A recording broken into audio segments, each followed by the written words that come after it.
Namaskaram. Welcome to dhruvaaksharam. What happens when a common man, an ordinary citizen, is caught while committing a crime?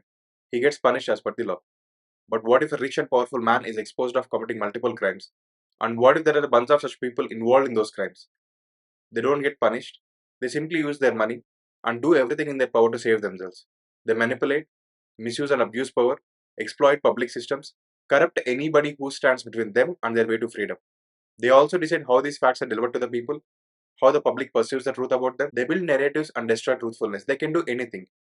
And we will keep on juggling between the news sensations they create to dump us in furthermore chaos and confusion. Literally, this is what is happening right now. For anyone to know what this case is really about, and to know how a gang of rich, wealthy in money, filthy in mind kind of people exploited many individuals, government systems, law and order institutes, politics, and the very spirit of the most advanced nation in this world in terms of science and modernization, to see how deep and to what extreme extents any system could be corrupted and ill-used. This is a very good example. Jeffrey Epstein was born into a middle-class family, and at age 21 in 1974, he worked as a teacher in a private school until he was dismissed in 1976 due to poor performance. But he was already planning on getting in touch with the CEO of an investment bank and a brokerage firm. So after he left the school, Epstein joined that firm as a junior assistant, an entry-level position, and he quickly moved up positions to advising the bank's wealthiest clients.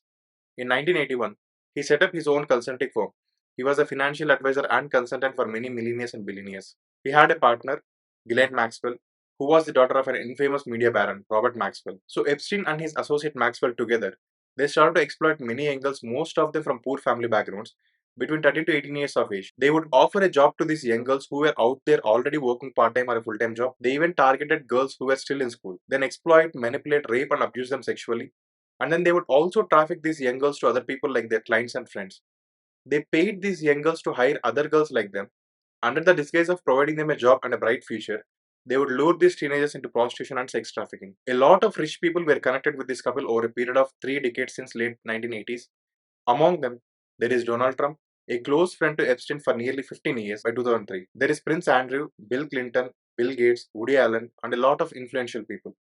Many of them were involved in these alleged crimes, and many others knew about these crimes, witnessing firsthand, and yet maintained silence. Epstein had a big house in New York and a private island nicknamed the Epstein Island. He had set up cameras everywhere in bedrooms, toilets, and secretly recorded his guests. He saved all those images and videos in various disks and files. He used his own private jet, dubbed Lolita Express by the media, to transport people, his guests and girls, to his various residences. This kept on happening for a long time.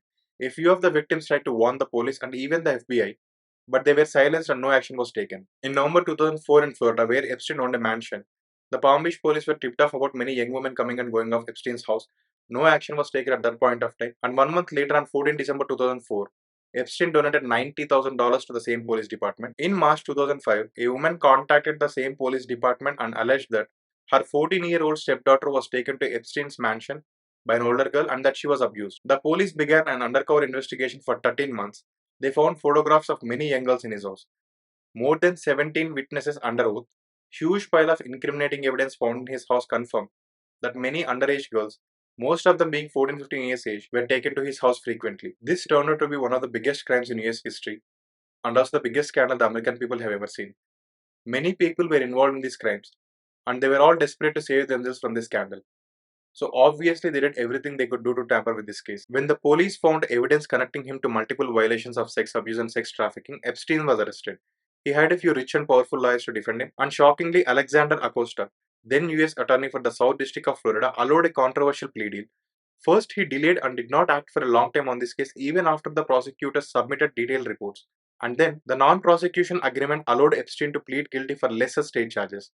When Epstein pled guilty for an offense, procuring a girl below 18 for prostitution, he was only sentenced to 18 months in prison. And while most convicted child offenders in Florida go to state prison, he was sent to a private wing in a Palm Beach County stockade, a minimum security detention facility operated by the sheriff's department.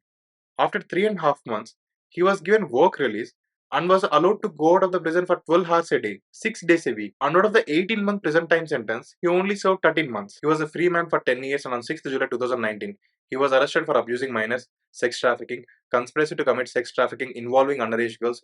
He tried to escape in many ways. He even offered to post a bond for 100 million and that he would be under house arrest, but this time the judge denied his request. By now the allegations were made public Everyone were aware of this case, and how justice was delayed made them criticize the government and demand to make the documents public. And on the other side, names were taken, including Donald Trump, then Prince Andrew. Names of a few powerful and a few other wealthy businessmen were in the news because of him. So it appeared the more Epstein's case and the guy himself keeps on floating in the news circles, it will also continue to be a threat to his friends who are all in powerful positions.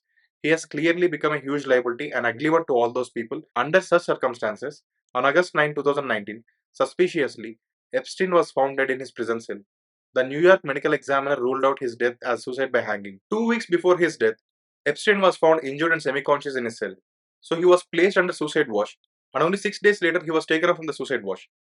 And certain procedures were not followed on the night of his death. Epstein's cellmate was transferred out, but no one took his place. Epstein was not checked every 30 minutes, contrary to normal procedure. The two guards who were assigned to check his jail unit that night fell asleep and did not check on him for about 3 hours. And when questioned, they both said different things. The two cameras in front of Epstein's cell were also claimed to have malfunctioned that night. And when the FBI released the CC cam footage, it was edited. 1 minute footage was removed. A similar incident happened to one of Epstein's associates in France. Jean-Luc Brunel met Epstein through Maxwell. He was a pimp and a known felon who drugged and abused many young women. In 2008, he visited the jail where Epstein was held at least 70 times. And after Epstein's death, he went into hiding. And his name was among the 10 co-conspirators in the Epstein case. The French National Police began investigating him. He was arrested on December 2020 and was found dead by hanging in his cell on 29 June 2021. As public demanded to release the Epstein files, out of the 6 million documents, thousands of photographs and videos stored as more than 300 GB of data, a few files were made public in December 2025. And then again on 30th Jan 2026, 3.5 million pages of documents, 2,000 videos and 180,000 images were released from the Epstein files.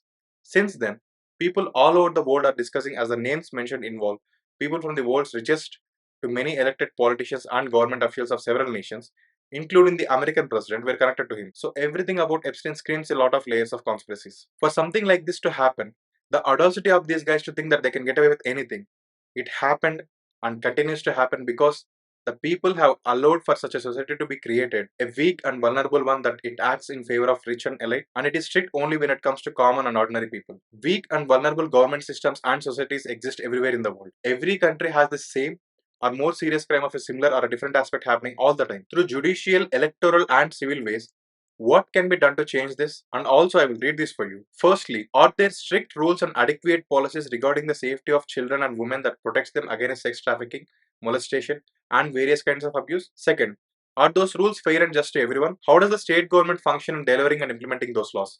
And third, how is the condition of law and order under your state government, and what kind of rules and policies does your central or federal government have for these issues? How much do you know about this? And without being aware of any of this, how are you going to give a better and safe environment for your kids or for the next generation? Isn't that supposed to be one of your most important jobs as a parent and as a human being? It is time for you to really think about that. If you still don't get it, how this one guy and a group of his friends could influence entire system of a nation and affect the morale of billions of people, it is way beyond your imagination. See, isn't the American president considered to be the world's most powerful person? And right now, Donald Trump is equally as guilty as Jeffrey Epstein is. I'm not exaggerating. In my next video, I'll try and show the seriousness of it, and I will lead with the Jeffrey Epstein case itself.